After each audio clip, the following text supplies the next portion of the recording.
Alright there folks, Dan Fagella here with another CLV Boost tutorial, and this time around we're going to be focusing specifically on the basics of prospect-focused email campaigns. I really do want to touch on the fundamental principles and concepts today and go over some very quick ideas that'll more or less allow anybody tuning in right now to refine and rethink a lot of the best practices around what's currently being sent to your prospects, with a couple key insights almost every client I've ever worked with has been able to implement immediately. So to review what we're going to be covering today, this is a relatively short presentation, but there's a lot of actionable steps, and I'll expect you to have a notebook out because especially in the beginning when we talk about content length and priorities, it's very, very important stuff.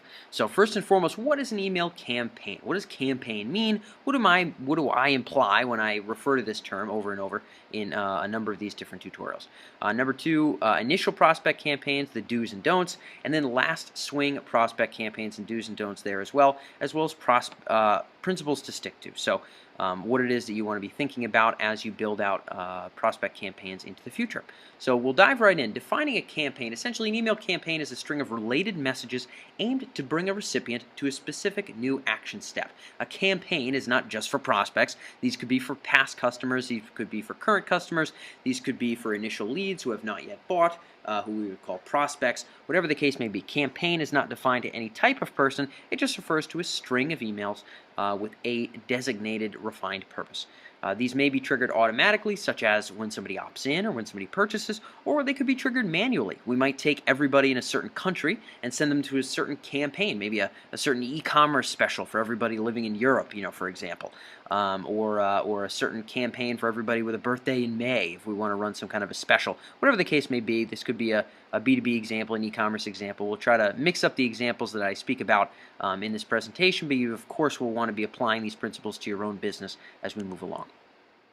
An initial prospect campaign. So essentially an initial prospect campaign is designed to take a lead from filling out a web form of some kind or getting their information collected. This could be a white paper, a webinar, an appointment form, whatever the case may be, and converting them into a sale. This could be via e-commerce or an appointment.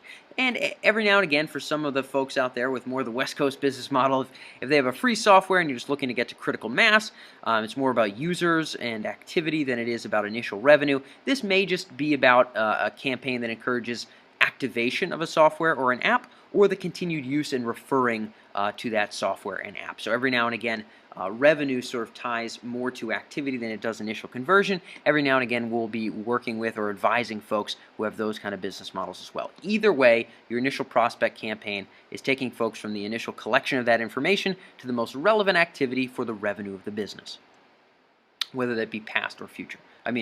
Present or future here. So bear in mind that any good prospect campaign, like any other basic email campaign, includes these three ingredients. It's going to include education, which could be teaching your prospects about the benefit of your particular app, your particular service, the state of your current industry, whatever the case may be, something to educate them as to why your product and service would be useful for them. Useful information for their decision making presented as education. In addition, there should be social proof and or testimonials. Other companies that have given you fantastic reviews, other prospects that have given you fantastic reviews, other amazing results people have gotten, coverage in major media, validation of your idea by research at top universities. Whatever the case may be, we want social proof. In other words, does what you're doing with your company, is it A, gotten amazing results for other folks like whoever's receiving the email, and B, are the ideas validated by big and noteworthy folks, whether they be particular celebrities, whether they be Wired magazine, whatever the case may be. Are you validated by industries, organizations, institutions, or other potential customers? That's social proof / testimonials. Very important component of literally any prospect campaign. And then lastly, strong calls to action. If that call to action is an appointment, it should be pretty darn obvious over the course of the first 3 to 6 emails that somebody receives that the point of the emails here is to get them on the phone for an appointment in order to handle and address and provide some very, very specific benefits to that prospect. So the benefits of your products and service should be evident, and the explicitness of your call to action should be blatantly obvious from your emails. Doesn't mean you have to be pushy, but you should not be shy You should not bury and hide the ultimate moneymaker of what these emails are about, which is a call to action. But it's important that any initial email campaign involves all three ingredients. If you're thinking about a front-end campaign of your own and you're realizing, by golly, I don't have a darn drop of social proof or testimonials, normally that will lift response. If we're talking about general marketing principles, general direct response concepts, social proof will lift response for appointments and e-commerce purchases. If you're doing no educating and it's just calls to action, and it's just pushing people to an offer, oftentimes with a few rare exceptions, particularly for services, education is a very important component of building of trust before you bring them to the next step of setting an appointment or making a purchase.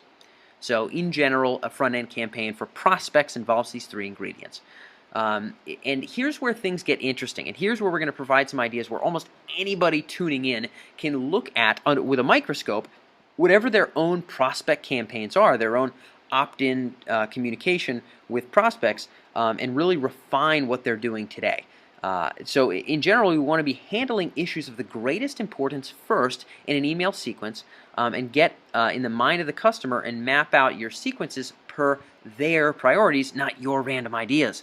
So you want to be gleaning the prospect's priorities from customer/prospect interviews, polls, and user testing. A number of different ways to glean this information from customers. But let's use a random example here, and let's posit that I've gleaned the results of this little very brief table from calling up my customers, calling up my prospects, doing my market research, polling my email list, asking them what their biggest benefits are, what their biggest objections are. So if you can map out, even if it's this shallow, although I would hope you would have more priorities, more priorities, more benefits, more objections that you could list. It'd be great if you could get a dozen, but realistically, you probably only need 6 of each to really get an understanding. What you want to do is rank the benefits desired by the prospect for your service, and then also rank the objections by which ones are of greatest import. In other words, what objection is most likely to get them to not buy, and what benefit is most likely to get them to invest in you. So for this particular example, we'll say that we're using the benefits and objections for a financial trading software as a service company. Right now, CLV Boost is working with a client in this particular space, so this is sort of top of mind for me, so we'll use them as an example. So the top benefits here are greater profits from less work. Sort of a general anything that has to do with revenue, any software that's going to tie directly to revenue, we want to see such a result. But ultimately, very, very strong value proposition. That's what people are ultimately looking for. Let's say, hypothetically, our second priority is seeing new opportunities in the market. People are seeking from this particular software the capacity to see more opportunities to make trades faster and better. And then their third priority, ranked by the prospects themselves, the people that we actually talk to, let's just say that their third priority is setting personalized alerts. They want to be able to be alerted by email, be alerted inside the app, be alerted by text, in whatever way, shape, or form is going to be able to get them to make the trades they need to make in the way that they want to make them, and alerts is a very important benefit for them. But it's not quite as large as the ones above it. Let's just say by objections. If we ask our prospects and customers, and maybe even our past customers, what are the biggest objections to signing up or staying with us? And we get them to rank those, and we rank those over time by talking to a lot of prospects and customers. Let's just say our number one is difficulty in using the interface. That people are really afraid of having to bungle around inside of a software as a service trading platform that ultimately sort of hinders their immediate productivity, their immediate ability to yield results. Number two, there might be some direct competitors that really do pose an interest. So in combating those objections, we really want to be able to differentiate ourselves off the bat. We want to make sure in our email communication that we are differentiating ourselves. And let's say number three on the objection list of priorities, number three is integration with other tools. Let's just say that a lot of our customers and our prospects are very much concerned with how well is this going to interface with Scottrade? How well is this going to interface with Thinkorswim, with some of these other financial trading tools online that a lot of these folks already have if they're actively trading online, or at least thinking about actively trading. And so the inability to integrate with other tools is a major objection that might hold folks back. If these are the case, okay, if we've gleaned this information not from guesswork, but from real interactions with real customers and clients, then what we'll want to do is we'll want to make sure that our initial prospect campaign hits very hard the initial biggest priority benefits and the biggest deal objections to our prospects and customers. We want to glean that information from them, and we want in our initial prospect campaign to talk about these major issues. Imagine if you realized that your initial prospect campaign deals with benefits and objections that are really maybe level 4, level 6 priority on the aggregate of what the highest priority benefits and objections really are. So you want to tackle and combat those objectives that are the biggest deal, and you want to tackle those benefits that are the biggest deal to your prospect. And you only get that by speaking with them. But once you have that information, you should construct your initial messaging. If your first 6, 12 emails aren't really hammering on priorities 1 and 2 for benefits and combating priorities 1 and 2 for objections, you probably have a sequence that really is not yielding as much revenue as it should be. This is a filter. This is a mental exercise. This is a real business exercise that literally any business can do to refine their front-end prospect campaign. So I'd like anybody out there to potentially go through this exercise, conduct that kind of research if it hasn't already been done, and make sure that these emails that are going out to hundreds or thousands of folks are actually calibrated to do the job of converting. Almost anybody that we've worked with has had massive room for improvement for initial prospect campaign conversion rates. I'm talking about 2x.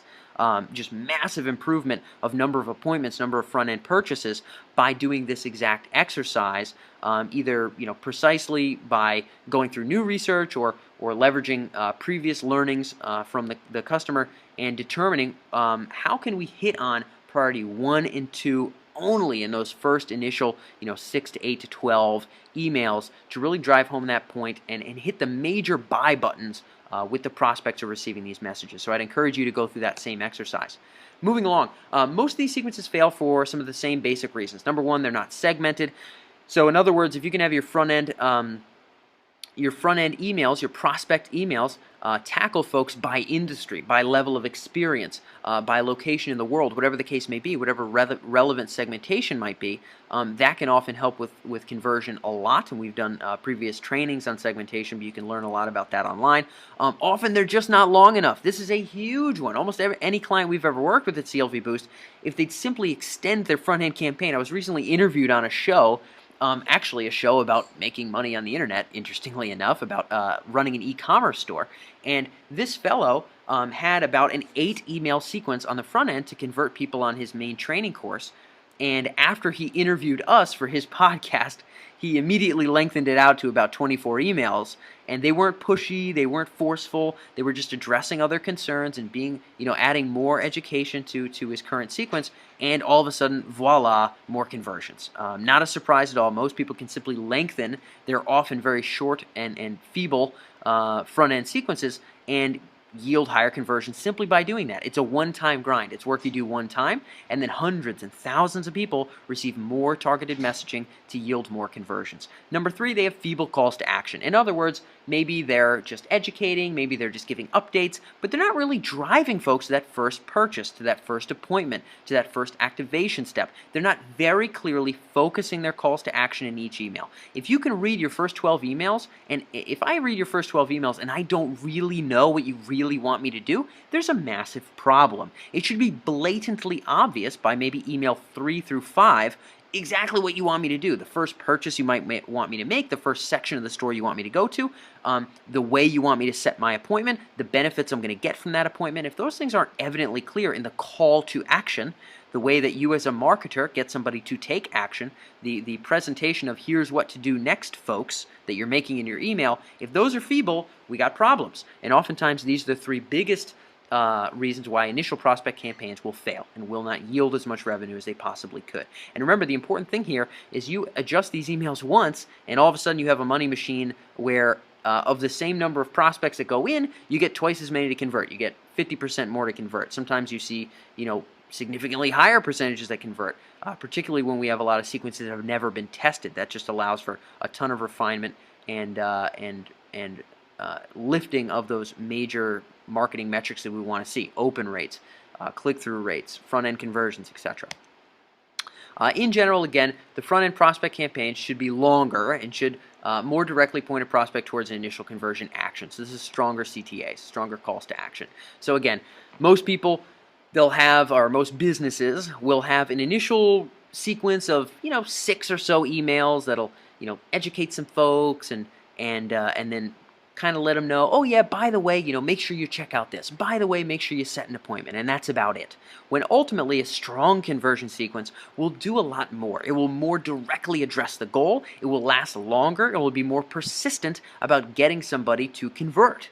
It doesn't have to be forceful, doesn't have to be mean, doesn't have to be unprofessional. It just has to be direct, it has to be explicit, and it has to be persistent. Most people very, very much fail in the construction of those front-end sequences. Most marketers neglect the capacity of persistence in their front-end email prospect campaign. So then we'll move along to last swing prospect campaign. So last swing is a term that we use sort of fondly here at CLV Boost, where we're outside of the initial prospect campaign. We want to drop people into a campaign that's a little bit less frequent, but is still directed towards getting them to do what we'd like them to do, whether that's purchase, set an appointment, activate their software, whatever the conversion metric is. So if a prospect does not take a conversion action initially, let's say after the first 16 or 30 emails or so, they should not necessarily be relegated to the newsletter only or useless category of your email prospects. We should still do something with them. And often, there's a number of factors that might contribute to why someone didn't convert earlier on. Maybe they didn't get permission from their boss. Maybe they don't have a current budget and they have to wait a month or so. Maybe they're on vacation, didn't see your messages. Maybe they didn't like your previous offer, so you didn't talk about the right objection point. You didn't talk about the right benefit that's ultimately going to get that person to convert. So in general, you want to maintain a less frequent pace with these unconverted leads with specific content and calls to action that fight their potential objections and present them with new potential benefits. So you want to stay on top of them, in other words, maybe a little bit less frequently, but you want to rotate through other potential objections that you can combat and other potential benefits that you can shed light on in order to get them to take those conversion steps. You want to stay on top of them. So your initial prospect sequence should directly address the main reasons your prospect should convert. And we talked about this before. You want to poll them. You want to call them. You want qualitative and quantitative data about what is most important for them in terms of benefits and what's most likely to get them to not convert, what's most likely to get them to resist conversion into whatever your product or service is. And then your less frequent ongoing last swing campaign should address their potential benefits and combating of other potential objections. So you can start to look at those lower down the totem pole objections and benefits and start addressing those. Address them at less frequency, but continue to harp on them. Continue to touch on them, because there's a chance that you're speaking with someone who generally, your average person on your list has priority number 1 being blank, but this person has priority number 1 being really number 6 on the overall list. But until you talk about 6, you may never get that initial conversion action out of that person. So you want to make sure you know all those major buy buttons in terms of benefits and objections that will prevent them from converting, and you want to harp on them all. You want to harp on them all in the form of education, in the form of social proof and testimonials, and in the form of direct and explicit calls to action in a less frequent manner in these last swing campaigns. So let's move along. Here's a fun little example. I opted in for HubSpot a very long time ago. I'd say, geez, maybe it was 6 months ago. It's pretty wild. But every now and again, I'll still get little messages like this from, in this case, it's Lauren Pedigo. She works at HubSpot. And in this case, I think I had opted in initially on HubSpot for some kind of an SEO guide that they had. Now, she's allowing me to download another SEO guide, but check it out. In order to download this additional SEO guide, I have to fill out this other form. So this linked me off to another website on HubSpot where, again, they're making it very clear that I have to be relatively serious to download this thing. This isn't a one-click download. They want to know, is this guy serious enough for us to take another chance and call him up and sell our software? In order to see if I'm serious or not, they're asking me all sorts of questions that I wouldn't really take the time to answer unless I cared enough about this particular topic, being search engine optimization. They're asking me what my role at the company is. They're asking me my company name, my website URL, my phone number is required. Notice that, phone number is required, which means, I know they're going to call me. If I fill out something that's phone number required and I act surprised when I get called, that's called being silly. They realize that if I enter my phone number, I'm sort of in the runnings for HubSpot stuff.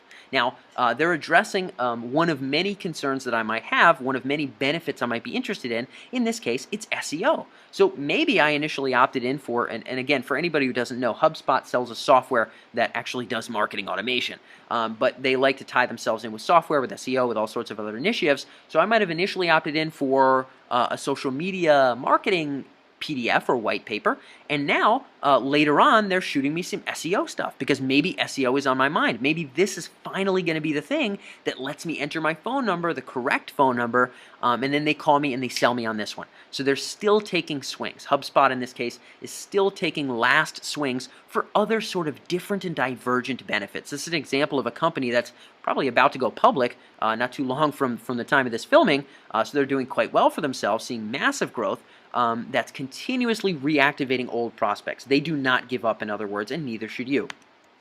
So, last swing prospect campaigns. Developing your own last swing call to action ideas and messaging should be simple if you map out the issues in terms of importance. And again, we talked about that earlier on, creating that little chart. All you need is a list of priorities and a list of benefits and a list of objections, and that can dictate what your sequences should handle in terms of benefits and objections from early to late. Generally, your last swings will want to handle sort of your ancillary benefits and objections, and your initial sequence really wants to harp on those top one or two benefits and objections that most of your prospects have.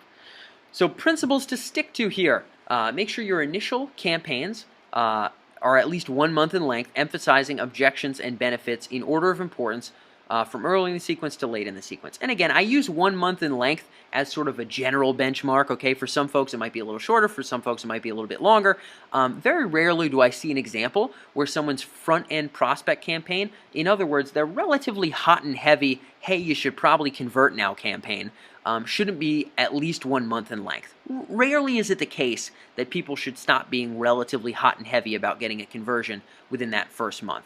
I'm very much a big fan of converting folks early on, not necessarily being pushy, but being relatively forthright about where your business objectives are. Again, normally as CLV Boost is a consultancy, we get paid based on how well we can get email lists to convert, so it makes sense for us to find ones that convert really well, and very rarely do I find examples where we should ease up on the hammer, we should ease up on the throttle before that first month mark. Next, be explicit and direct about your call to action messaging. We mentioned this before. If it's all about getting somebody to an appointment, then by all means, let them know, hey, click here. If you'd like to experience these benefits in your company, set your appointment with us this week. We have a limited number of spots, you can fill this out here.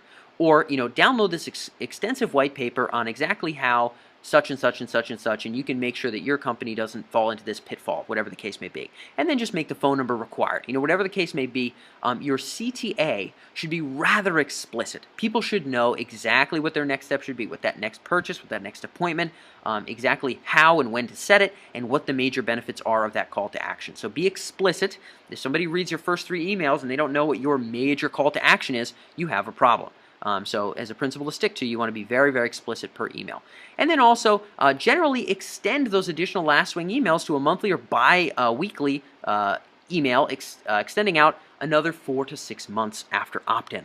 So if somebody doesn't convert, again, let's not relegate them. Let's not put them in the, oh, by golly, I'll never convert this guy bucket. Let's keep them in a regular rotation of messaging to convert that kind of lead down the line, handling those little ancillary benefits, those little ancillary objections in fun and different educational ways at a less frequent basis, so that we can still eke out a number of higher conversions. If we lift our overall conversion percentage, if you take your overall conversion percentage from 8 to 12 from front-end opt-ins to purchase, you now have an additional 50% of new buyers in your list from that particular campaign, from that particular opt-in sequence. And in terms of the bottom line of your business over the course of 12 months, that matters a lot, particularly if this is a major campaign. So these are important principles to stick to. Again, bear in mind, as always, prospect-focused campaigns are just one of many tools at your disposal to turn email into a money maker for your business.